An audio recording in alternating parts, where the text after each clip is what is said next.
Oh, newspapermen meet such interesting people. They know the lowdown, now it can be told. I'll tell you quite reliably off the record about some charming people I have known. For I meet politicians and grafters by the score, killers plain and fancy, it's really quite a bore. Oh, newspapermen meet such interesting people. They wallow in corruption, crime, and Media gore. Project is a half hour of commentary and analysis on what's going on in American newsrooms, at least some local ones, and an insight into how newsroom decision-making is done. I'm Rex Smith of the Upstate American, formerly editor of the Times-Union. I am here with my colleagues, Ian Pickus, the news director of Northeast Public Radio here. Ahoy, hoy. Oh, yes, indeed. Judy Patrick, former editor of the Daily Gazette, vice president of the New York Press Association. Ahoy, matey. And Barbara Lombardo, what is your linguistic... Well, this is a lot of pressure. Anchors away. whatever that is. Was that supposed to be pirate talk? Arg, Arg, matey, there you arg. go. Barbara Lombardo, formerly executive editor of the Saratogian. They made and the me do Record of that. Troy. They made you do it. There you go. So we are grateful to have you with us. We had a time when we look back on a consequential period, looking back over the 10 days or so since folks last heard us on these airwaves. We've had a president drop out of the race for re-election. We've had a vice president ascend into dominance, clearly becoming the standard bearer for the party. And that followed, of course, the week before that, where there was an assassination attempt.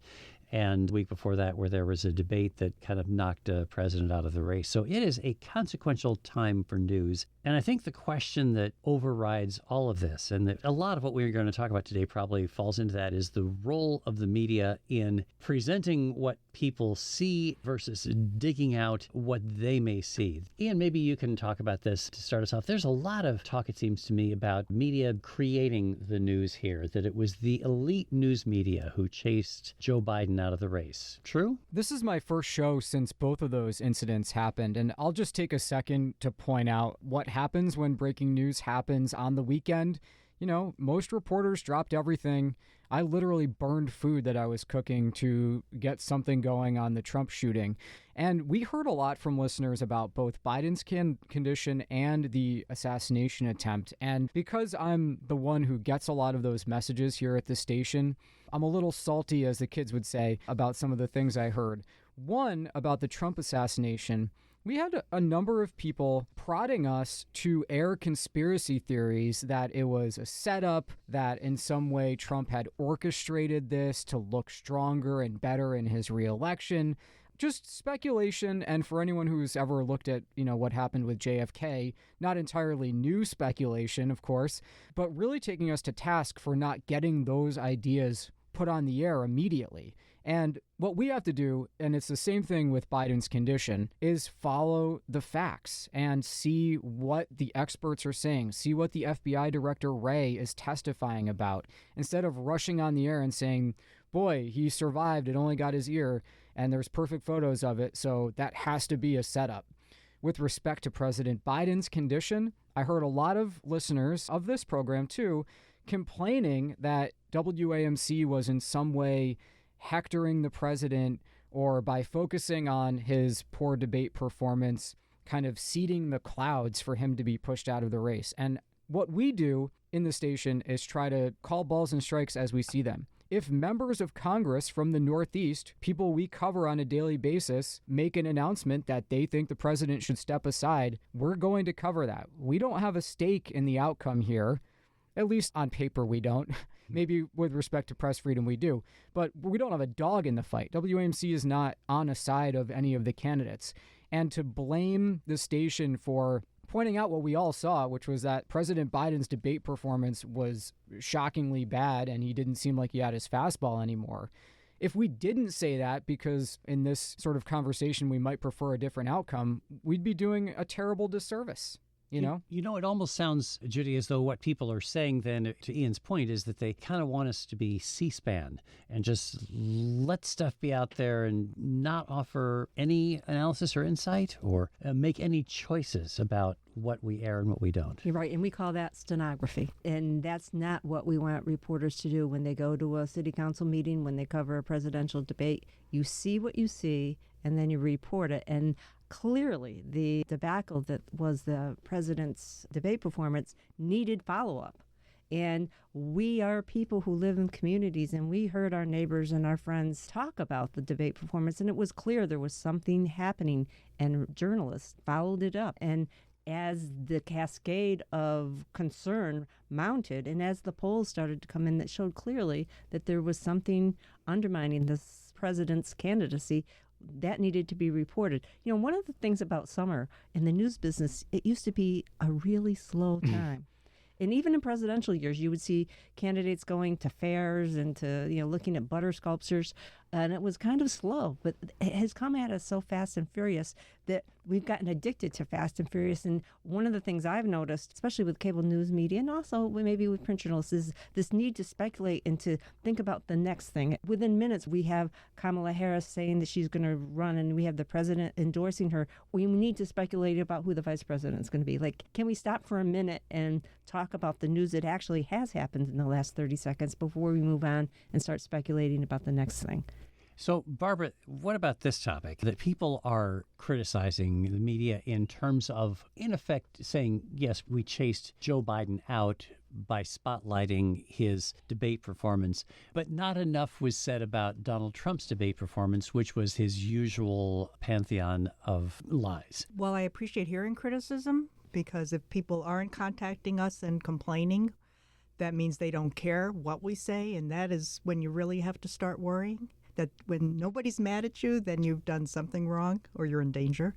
But I think that is a baseless, groundless, inaccurate observation of saying that it was the media that hounded him out. We reported what we needed to report. And I have felt from the get-go of that debate that more needs to be said each time about, while Donald Trump spewed lie after lie, Biden couldn't complete a cogent sentence, sort of like I'm having trouble with right this moment. But the emphasis of that event was Biden's apparent inability to continue in office. And then we just covered that. It was the news of the event, because Donald Trump's lying is not news as much. Interestingly, there's a terrific column in the New York Times by Steve Ratner, who actually began his career as a newspaper reporter, including at the Times, and became chief advisor to the U.S. Secretary of the Treasury. He's a financier. And he went through the Trump lies, actually, and just very cogently took it apart. And I wonder if in the months to come, as there will no longer be the question about Biden's capacity as a part of the storyline, since he's not running, if there will be more attention, because maybe what Trump says and doesn't say, maybe his stumbling will become more newsworthy, because there is only a certain amount of time to cover an event. And maybe that becomes what is the big event when there are debates, for example. And also, let's look at this from a PR perspective. Two things can be true at once, and I think we experienced that. Trump got up there and said a lot of wild things, like he has done for 10 years, that were not true. At the same time, the White House had a credibility gap of its own. Since the Jack Herr special counsel report, we heard that Biden's really sharp, but we didn't see him do a lot of interviews. We saw him do almost no press conferences.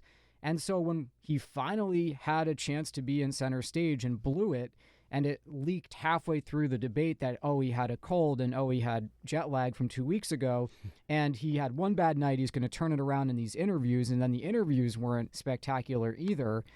I think two things are true at once, and it's not questionable now that the White House has sought to limit the damage of Biden's apparent decline in recent months. So you have to do both as reporters. You can't pull a punch and say that Trump said a bunch of crazy things and take the White House at its word when it was clearly covering up to some degree. I would agree with you on that. I think we also have to be careful. One thing I think you mentioned, Ian, was that we in the media, or here at the station, or generally all of us as journalists, we are not on the side of a candidate. And that's a tricky, sticky situation. In our reporting and our coverage, we definitely don't want to come across as being on one side of a candidate. But taking the presidential elections as an example, when the past president explicitly says that the media is the enemy of the American people, that's not going to be your best friend. So you still have to cover, but you're covering it with the lens of somebody who is concerned about free press, free democracy. So How do you report something that is potentially racist and denigrating? For example, there are a lot of people in the right-wing media, people on Fox News, who are referring to Kamala Harris as the DEI candidate. You know, if I had a job applicant come into my office at the Times Union, a person of color, and I would say to the HR officer, that's a DEI candidate, ooh, that would have been cause appropriately for discipline. I had a reporter who denigrated her black colleague, saying, well, she just got that beat because she's black. And I put a letter in her file, a disciplinary letter, appropriately. But there's no such discipline. This, in fact, is a line of attack that you're going to hear in the right-wing media all the time. And we have to cover it, right? We need to cover the media's coverage when it goes to that kind of an issue. Yes, but things like, yes, it's disgusting to say she's a DEI candidate. It's ridiculous